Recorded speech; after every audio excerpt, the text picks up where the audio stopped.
Sandali nga ho, Ma'am Patricia. Baka nakakalimutan nyo. Nandito kayo sa pamamahay ko. Hindi sinungaling si Lilet. Si Trixie ang sinungaling. Mga wala kayong utang na loob. Umalis na lang ho kayo. Kung magsusumbatan na lang tayo. Baka nakakalimutan nyo. Kayo ang maraming pagkakautang sa amin. Lalo na kay Lilet.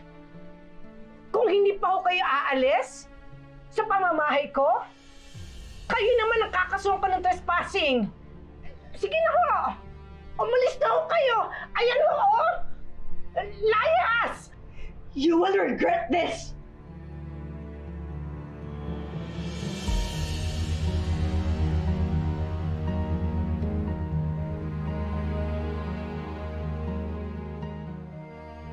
Akala mo kung sino?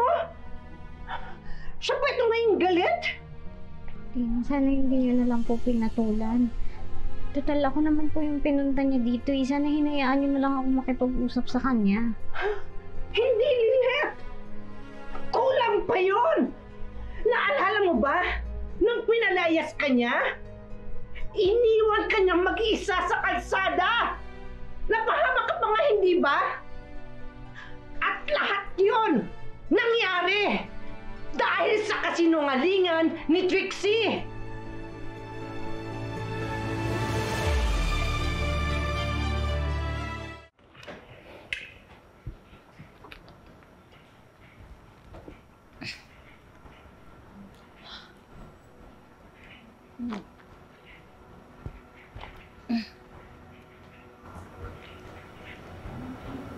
Trixie, could you stop drinking?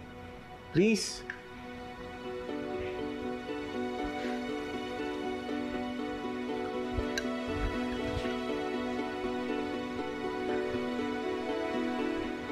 Patricia, saan ka galing?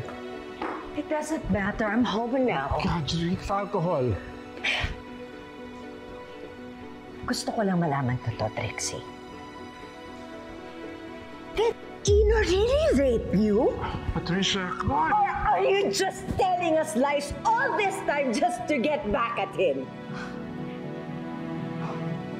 How dare you ask me that, Mom? Of all people, ikaw yung inaasahan ko na maniniwala sa akin hanggang dulo. But it looks like you've given up on me.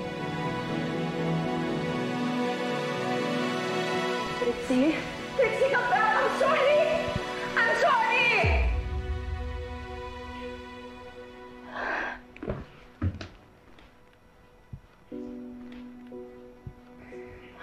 Samir, ano ba talaga? Gusto ko lang matapos na lahat ng ito. Parang habang tumatagal, hindi ko nakilala yung anak natin. Siya pa ba yung anak na pinalaki natin? Parang habang tumatagal itong kasong to lalong lumalala. Pero ito yung justice na deserve ng anak natin. Pero totoo ba ang lahat ng ito? Ang dami nagsasabi sa akin na hindi raw totoo yung mga paratang ng anak natin. Ano pagpapatuloy pa ba natin itong kasong to? Ano? Saan siya mapupunta? Anong mangyayari? Sino mga nagsasabi niyan? Bakit ka maniniwala sa kanila? Alam mo, mag-withdraw na lang kaya tayo. Mag-withdraw na tayo para wala nang ilalabas pang defense yung isang side kasi pag tinuloy natin to, mas marami pang malalang sasabihin sa atin.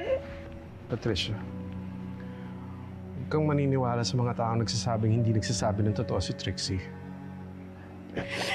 They just don't want us to withdraw from this case. They want to ruin our family. Family? What family?